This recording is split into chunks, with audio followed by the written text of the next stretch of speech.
এই ভিডিওটি যে কোনো পেশার লোকদের জন্য, আপনি ডোমেস্টিক পেশা হন কিংবা কমার্শিয়াল সেক্টরে হন না কেন। আসসালামু আলাইকুম বন্ধুরা, সবাইকে আরও একটি নতুন ভিডিওতে শুভেচ্ছা, অভিনন্দন ও ভালোবাসা। প্রিয় বন্ধুরা, আপনাদের কাছ থেকে একটি বিষয় নিয়ে অহরহ প্রশ্ন পাচ্ছিলাম বেশিরভাগ লোকের।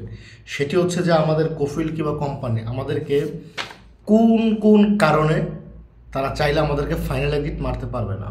এই তথ্যগুলো কম বেশি আপনার আমার অনেকেরই জানা, তারপরে অনেকেই বিষয়টি নিয়ে আবারও জানতে চায়।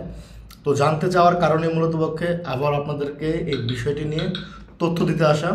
কারা কারা আপনার এই তথ্যটি জানতে চেয়েছিলেন অবশ্যই কমেন্ট করবেন। ইভেন যে কোনো পেশার লোক হতে পারেন, আপনি ডোমেস্টিক পেশা হন, আপনি আমেল আইডি হন, আপনি আমেল মাজরা হন, আপনি খাদ্দামা হন, যে কোনো পেশার ব্যক্তি হতে পারে। প্রত্যেকের জন্য সেম সিস্টেম, বিশেষ করে ফাইনাল এক্সিটের ক্ষেত্রে। প্রথমত কথা হচ্ছে যে আপনার নামে যদি কোনো গাড়ি থাকে, অর্থাৎ আমি জানি যে ফাইনাল এক্সিট বিষয়টা কি, যে আপনার ভিসা ক্যান্সেল করতে হলে আপনার ফাইনাল এক্সিট দিতে গেলে, অর্থাৎ সৌদি আরবে যত বিষয় আছে সব কিছু আপনার জন্য ক্লোজ। তো সেই ক্ষেত্রে এক নাম্বার হচ্ছে, যদি আপনার গাড়ি থাকে, আপনার নামে যদি কোনো গাড়ি থাকে, গাড়ি যদি অন্য কোথাও ট্রান্সফার না করেন, সেক্ষেত্রে আপনার ফাইনাল এক্সিট দিতে পারবেন না। আপনি চাচ্ছেন ফাইনাল এক্সিট কপিল দিক, কিন্তু আপনি নিতে পারতেছেন না কপিলের কাছ থেকে গাড়িটির জন্য। এবং গাড়ি থাকলে আপনি নির্বিধা থাকতে পারেন যে আপনার কপিল চাইলেও আপনাকে ফাইনাল এক্সিট দিতে পারবে না। দুই নাম্বার হচ্ছে মামলা। আমি বেশ কয়েকটি বিষয় নোট করে রেখেছি এখানে। দুই নাম্বার হচ্ছে মামলা। সেটি হতে পারে টাকার মামলা, সেটি হতে পারে কারোর সাথে মারামারির মামলা, গ্যাঞ্জাম ফ্যাসাদ, যে কোনো বিষয় আপনার নামে কোনো মামলা রয়েছে, সেক্ষেত্রেও আপনার ফাইনাল এক্সিট লাগবে না।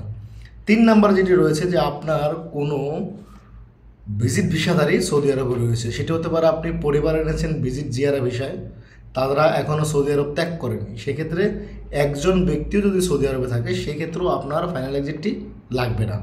তিন নাম্বার আমি রেখেছি এটি। চার নাম্বার হচ্ছে সৌদি আরবের নতুন আইনে। সৌদি আরবের নতুন আইনে বর্তমানে কিন্তু 30 দিনের নিচে যদি আপনার ইকামার মেয়াদ থাকে, অর্থাৎ আপনার ইকামার মেয়াদ ধরেন 20 দিন আছে, আগে কিন্তু আপনার ইকামার মেয়াদ 1 দিন থাকলেও কফিল কিংবা কোম্পানি চাইলে আপনাকে এক্সিট মেরে দিতে পারতো, কিংবা আপনাকে ভয়ভীতি দেখাইতো যে টাকা দেয় নয়তো ইকামা কর, এটা সেটা নয়তো এক্সিট মেরে দেবে। কিন্তু এখন ম্যাক্সিমাম 30 দিন, এটা হচ্ছে 4 নাম্বার। 5 নম্বরে আমি রেখেছি যে ইকামা এক্সপায়ার থাকলে, এটা আমি সকলে জানি যে ইকামা এক্সপায়ার থাকলে কপিল কিংবা কোম্পানি চাইলেও আপনাকে এক্সিট মারতে পারবে না। এটি কিন্তু আমি সকলেই কম বেশি জানি। 6 নম্বরে যেটি রেখেছি সেটি হচ্ছে আপনার পাসপোর্টের মেয়াদ না থাকলে। পাসপোর্টটি খুব মোস্ট ইম্পর্টেন্ট। আপনার পাসপোর্টের মেয়াদ না থাকলে আপনার কাফালা হচ্ছে না, ইকামা করতে পারতেছেন না, ইভেন আপনাকে যে ফাইনাল এক্সিট দেবে কপিল, সেটিও সম্ভব না যদি আপনার পাসপোর্টের মেয়াদ না থাকে। তো এটিও একটি গুরুত্বপূর্ণ বিষয়।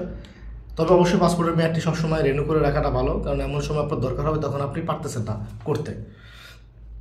7 নম্বর হচ্ছে কফিল কিংবা কোম্পানি দ্বারা আপনাকে সাসপেন্ড করে। ধরেন আপনার কফিল কিংবা কোম্পানি তার সিস্টেম থেকে আপনাকে সাসপেন্ড করে দিয়েছে।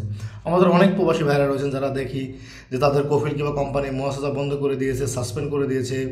সেই ক্ষেত্রেও আপনাকে চাইলে আপনার কফিল সরাসরি ফাইনাল এক্সিট মারতে পারবে না, তাকে অবশ্যই একটুখানি হিমশিম খেতে হবে। সেই সাথে রয়েছে আমি 8 নম্বর আইটকে রেখেছি হুরুপ। অবশ্যই আপনি জানি যে হুরুপ থাকলে কিন্তু আপনার কপিল চাইলেও আপনাকে ফাইনাল এক্সিট দিতে পারবে না। আর হুরুপ দিলে আপনি 60 দিনের সময় পাচ্ছেন, সেই ক্ষেত্রে আপনি অনায়াসে অন্য কোথাও কাফালা হয়ে ইকামা করতে পারতেছেন, এবং হুরুপের কিন্তু ইতিমধ্যেও সুযোগটি চলমান রয়েছে। তো প্রিয় প্রবাসী বন্ধুরা, যে যেখান থেকে বসে ভিডিওটি দেখছেন, যদি ভিডিওটি আপনার কাছে মনে হয় যে গুরুত্বপূর্ণ, তাহলে অবশ্যই ভিডিওটি শেয়ার করে দেবেন, অন্য একজন প্রবাসীকে দেখার সুযোগ করে দেবেন। এবং যে কোনো তথ্যভিত্তিক ভিডিও পেতে আমাদের সঙ্গে থাকুন, আমাদের ইউটিউব চ্যানেলটি সাবস্ক্রাইব করুন, ইভেন আমাদের পেজটি ফলো করে রাখুন। সবাই ভালো থাকবেন, সুস্থ থাকবেন, আল্লাহ হাফেজ।